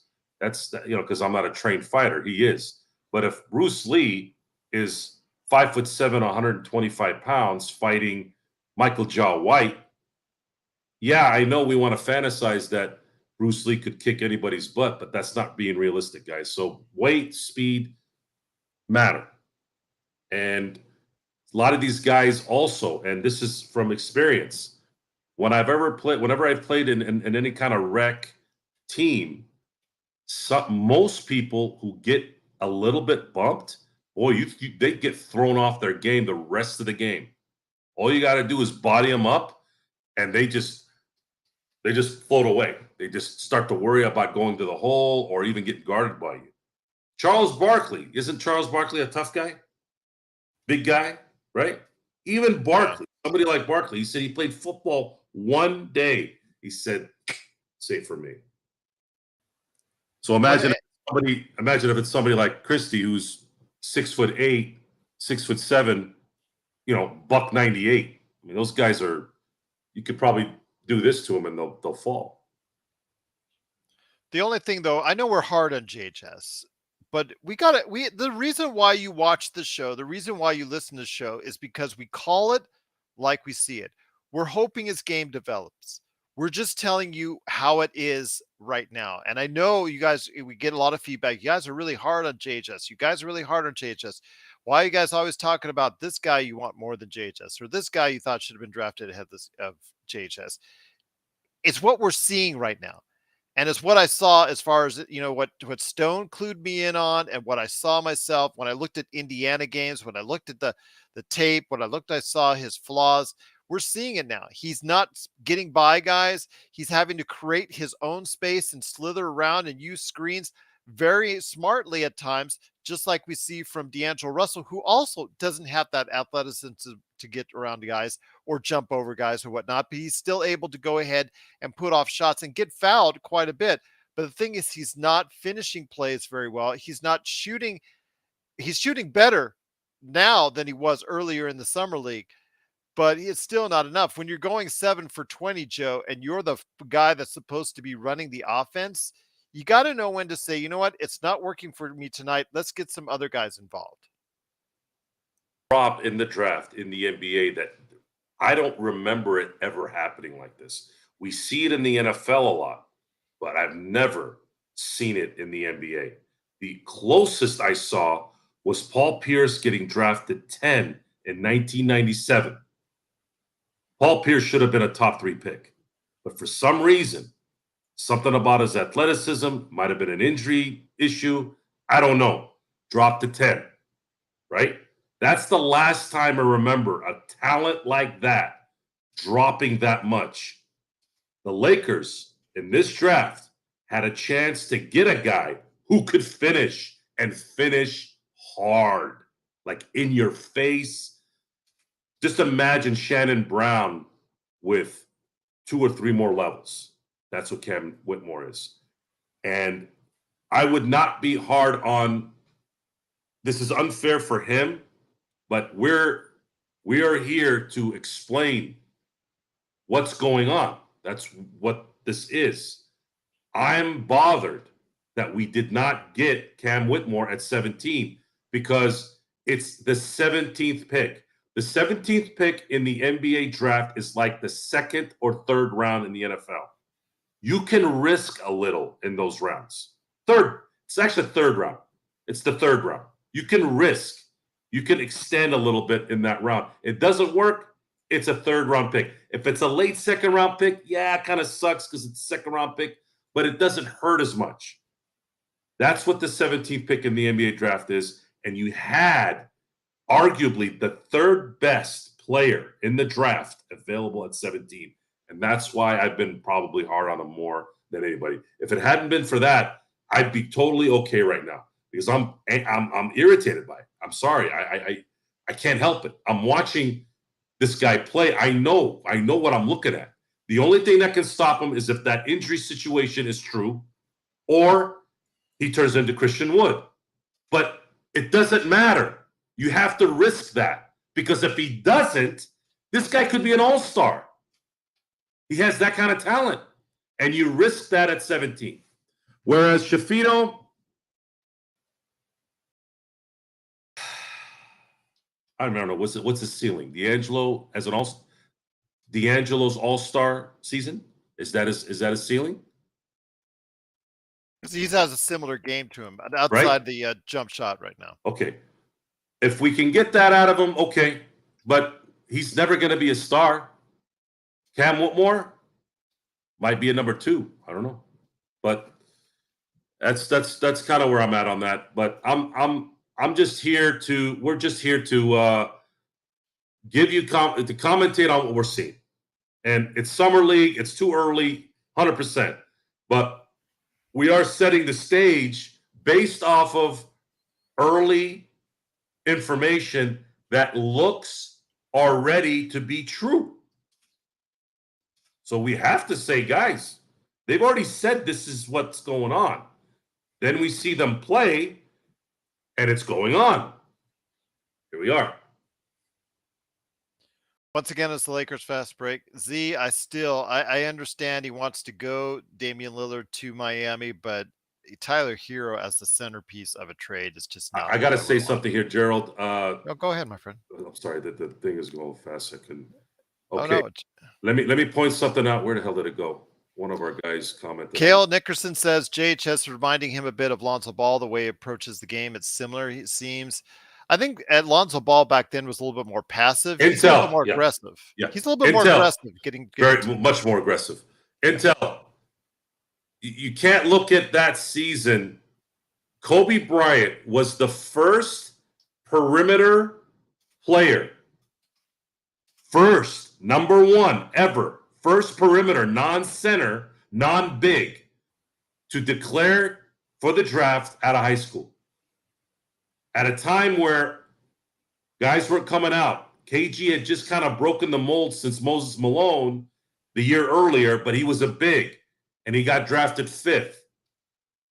Kobe was considered an amazing talent, but the league didn't really know if this guy was going to, I guess, be as important at the beginning, especially at the beginning. So you can't, you have to factor in the scenario at that time. Can't do that. You can't do that. Because if Kobe came out 4 years later, he would have been drafted number 1. Because that's kind of how we were going at that point. I know Moines Hodge, the kid from Missouri, four-year player, really beautiful stroke. 4 of 13 today, but still at times it really looked good and really looked smooth. Can you confirm? You had mentioned it, so I wanted to ask before I forgot. He's listed at 6'4". He's not 6'4". Come on. Okay, he did find someone he played against today, Joe, that he was taller against, but he does not look 6'4". I mean, I got an email just vehemently saying that he's 6'4". Yes, he's listed at 6'4". He does not look 6'4". I've seen him live. He does not look 6'4". He is the smallest guy usually out there on the court. He's playing your off guard position. He is, again, a really good stroke. Defense, he's got some quickness, so he did stay in front of his man a good bit of the time.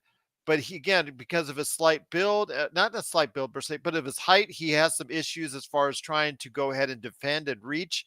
The other thing is, again, his decision-making on the offensive end. You and I stressed on it earlier as far as him passing up that easy layup where he's wide open and decided to go ahead and pass off for 3. Plus also as well, he took a 26-foot three-point shot with about 22 seconds left on the shot clock. And I thought that was like, oh, these are decisions you should not be making. You need to set up the offense when you can, or at least go ahead and take it to the hole if it's on the break. But yeah, it just seems like there are some certain things he needs to work on with some good coaching. I think he might still make it in the league. I'm just not sure if it's with the Lakers because of the numbers game. That's the problem I see is if the Lakers go and try to get all this depth, a guy like Hodge gets lost in the numbers, even no matter how well he shoots. We see with Cole Swider, shoots very well, but he doesn't bring anything else to the game as far as athleticism, defense, or rebounding that he can really give you, which is why he's still on a fringe player at best right now in the league. Yeah, it's a good problem to have. Like I said before, if a few get lost in the cracks. Matt Ryan was bigger, stronger, and I think a little quicker than Cole Swider, and he still got removed from the league. It's hard, guys. It's really hard. The difference between high school to college is huge. The difference between college to international is huge.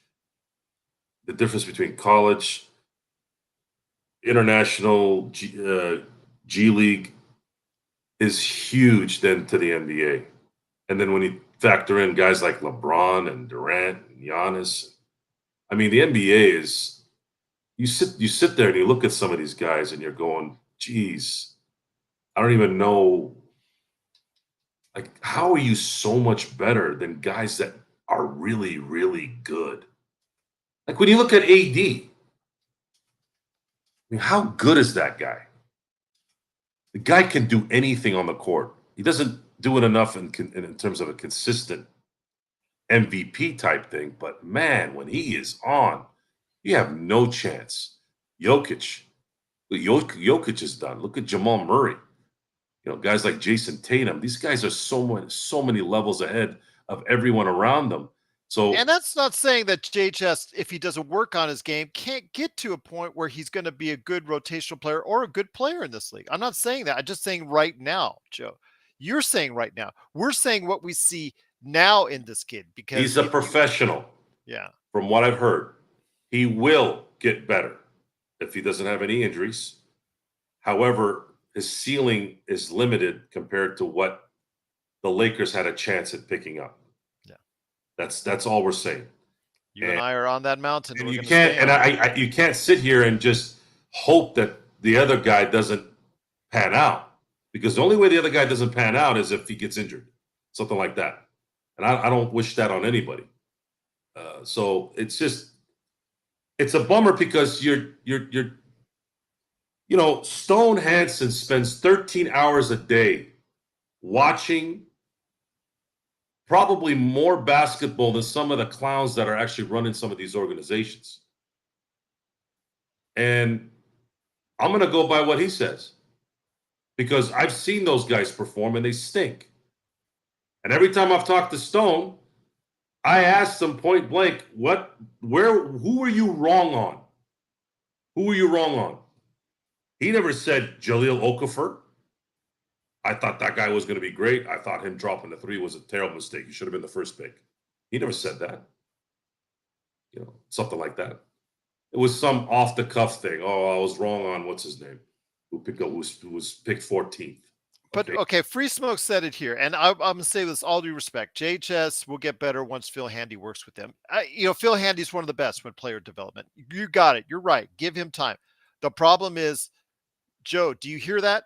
Do you hear that? That's a ticking time clock. That's a limited amount of time that LeBron has left in this league as a viable player. So we do not have all the time for JHS to develop. Free Smoke. It sounds like I haven't seen you here before. Welcome, by the way. Welcome. Absolutely. Welcome. We are not in a position to wait right now, although we are going to have to wait. You had a chance to possibly get someone where you didn't have to wait. And this is the beauty of speed, power, and verticality, is when you're an athletic freak who can play basketball at a high level athletically, your learning curve lessens because of how effective you are athletically. And this team already has 2 veteran stars on it and a good surrounding cast. You add another young player who can score at will or do things athletically that help win games. That is what we're talking about. That's should have been priority 1 because of the scenario you are in now. That's all I'm saying. The thing is, though, Joe, I don't want to get off to a bad start again. I can't deal with another 2-10 start for the Lakers, especially with the kind of team that they've molded. And actually now, Joe, you and I have talked about it, and the whole entire league has talked about how well the Lakers have done as far as, the picks they've gotten, the things they've done as free agency, the things they've done to build a team around LeBron and AD. No, they didn't get that star player, but they got a well-rounded team that may, during the course of the season, help you out to have a good season. So I cannot wait anymore for a bad start to the season for this team. They need it. And the problem is the first half of the season, JHS is still going to be behind the 8 ball, behind outside of injury. He's going to be behind D'Angelo. He's going to be behind Gabe Vincent. He's going to be behind these guys sitting on the bench playing a lot of G League games because he needs the reps. He absolutely needs the reps. And the problem is he's not going to get it at the big level doing what he's doing, because you just can't put a guy in his position, coming off of what we've seen, that's not ready to play at the NBA level, maybe at the earliest the second half of the season. But by that time, you're fighting for a playoff spot. Do you really want to put a rookie in that type of situation as well? And to answer Adam Hurley's possible bust in terms of Gabe Vincent, Adam, Gabe is not going to bust. It's just his game doesn't translate to a bust. He can get into the hole if he's playing a team like Denver. And he's on a really cap friendly contract to trade if he doesn't pan out. His game doesn't say he's going to bust. He's got a particular set of skills that work for a team concept game, especially if you have LeBron and AD being a part of that scheme. And we can't rule out the possibility that if D'Angelo starts to, that Gabe Vincent won't be put ahead of him in the starting lineup. That could happen. And if that were the case, let's say D'Angelo is shooting 41% from the field and 30% from three to start the first couple of months. Because he's essentially on a 1-year contract. Correct. Now the Lakers have to do some thinking. What are they going to do? Are they going to wait him out? Or are they going to try to use the little asset they have to tie into a expiring contract, which has value? And he also waived his trade clause, right? That's correct. He's eligible to be traded like most everybody around. He made it easy. He made it easy. He didn't want to get in the way of anything, right? He's anticipating it. You can see it. What's going to happen, guys, is for that deal to happen, we're going to have to hope that there is a team out there that has a player that would work perfect for us on a contract that the other team doesn't want anymore. That's how that can play out. And see what happens. 1 year. It's not going to be Pascal Siakam. It's not going to be OG. These guys are already expiring contracts. That's not going to make any sense. It has to be someone of relevance for the Lakers to win a championship that's on an extended contract, maybe 2 or 3 years, for another team to go, you know what, we'll take D'Angelo. He'll be off the books. We already know he's going to, not pick up his player option and go from there. I think the guy that I'm most worried about, to be honest with you, Joe, is Rui Hachimura, who was at the game tonight in the first row. We got a chance to see him there. He was enjoying and taking in the game. I think that, obviously the tremendous playoff performance, a lot of people are still kind of leery that he can translate it to, obviously he's not going to shoot close to 50% from three during the course of the season. But if he can get, let's say, to a 35, 37, 38% three-point shooter during the course of the season, which is well up from his normal shooting that he's done, I think that is just bodes well for what the Lakers signed him for. I'm more worried about D'Angelo. That's my big worry of the veteran players. Because when D'Angelo crapped out in Denver is when the Lakers went down. They couldn't get that guard play to cover the few areas that they needed to win those games, especially when they were close. The game 2 in Denver and game 4 in LA, they couldn't close out those games because D'Angelo couldn't cover even a little bit of Jamal Murray. And Jamal Murray went crazy in the fourth quarter.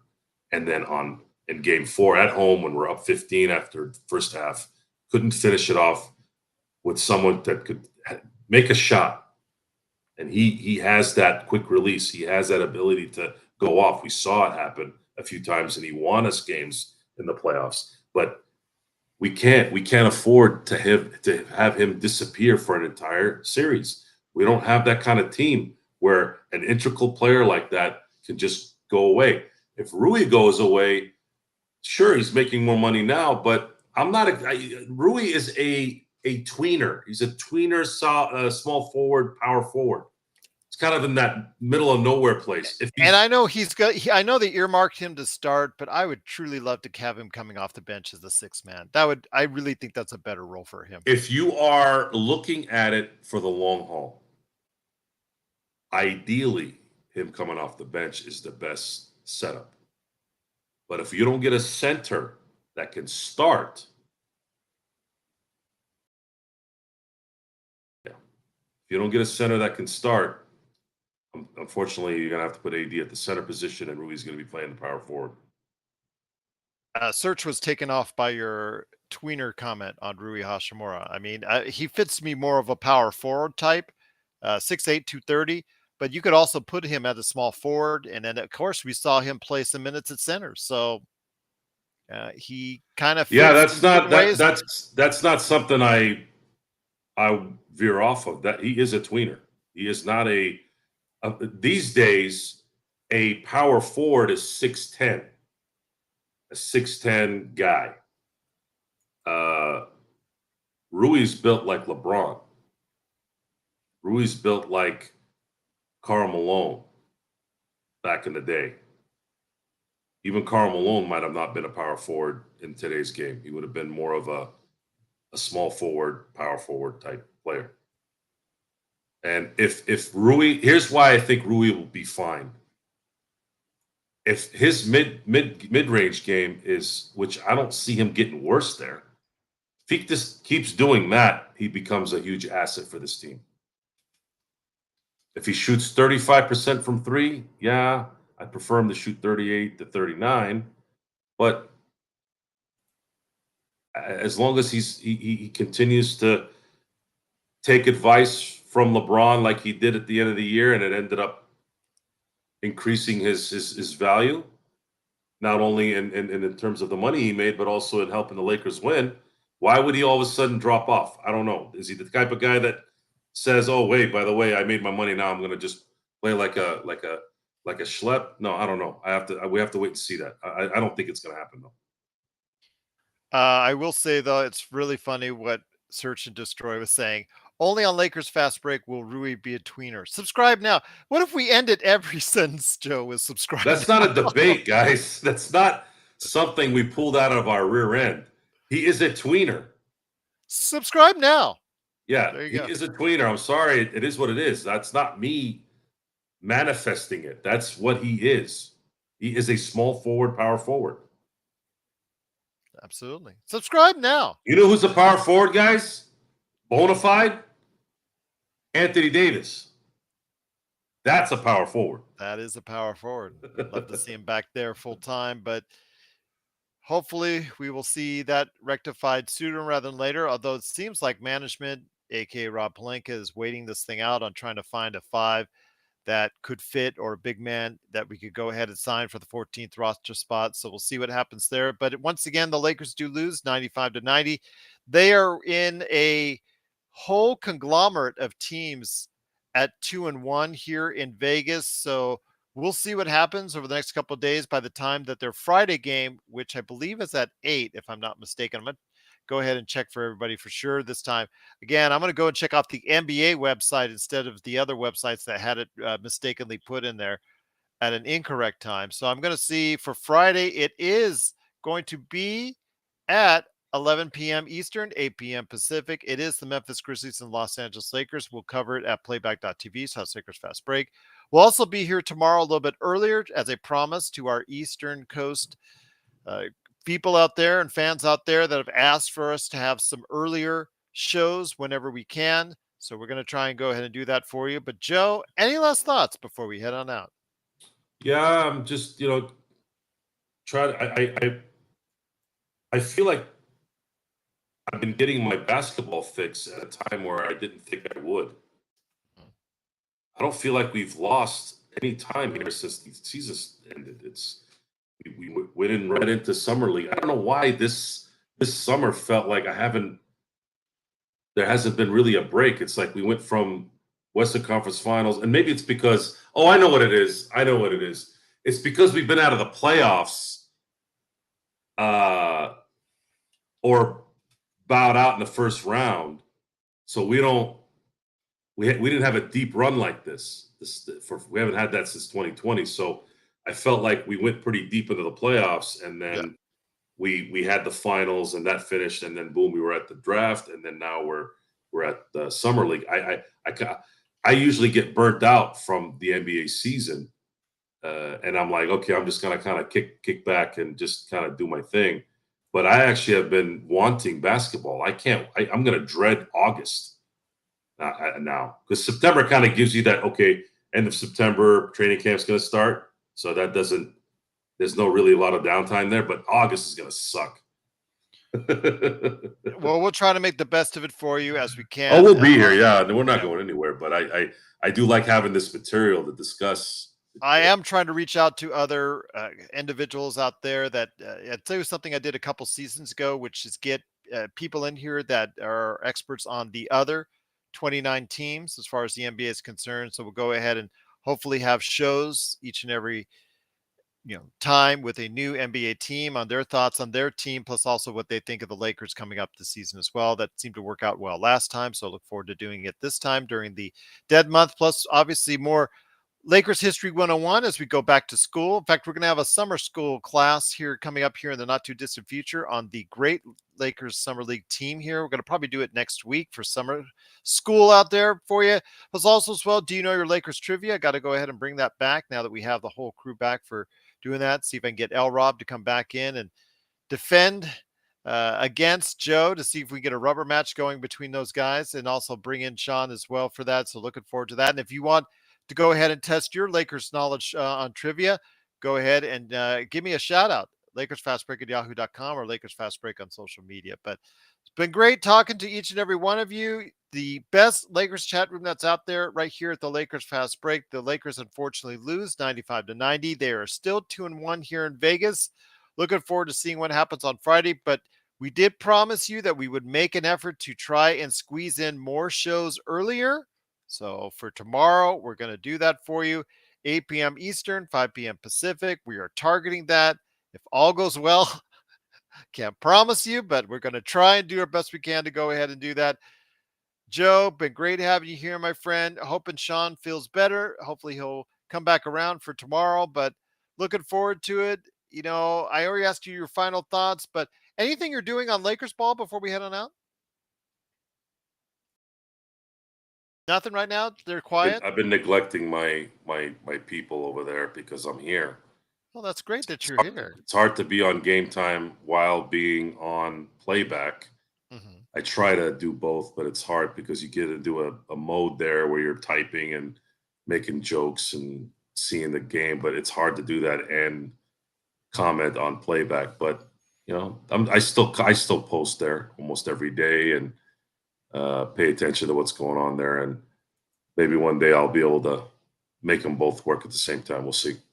We'll see indeed, but we are less than 85 subscriptions, those 85 subscribers away from hitting the magical 1,000, and we truly appreciate it. If you know anybody out there in your life that is a Lakers fan, tell them to come on over and check us out here at the Lakers Fast Break. So for Joe Soro and Magic Man Sean Grice, it's me, Gerald Glassford. Thanks so much for watching and listening. I will say again, if you check out my shows, Pop Culture Cosmos, we cover the latest news and trends in pop culture each and every week, twice a week. We're going to have another show tomorrow night. Melinda and I are going to talk about the Emmy nominations. We're going to talk about Xbox kicking ass on the FTC, and also as well, that little Tom Cruise indie movie that just came out. We're going to go ahead and talk about that as well. So for Joe Soro, it's Gerald Glassford. Thanks so much for watching and listening. We truly appreciate it. We'll see you tomorrow talking more Lakers basketball right here at the Lakers Fast Break Podcast.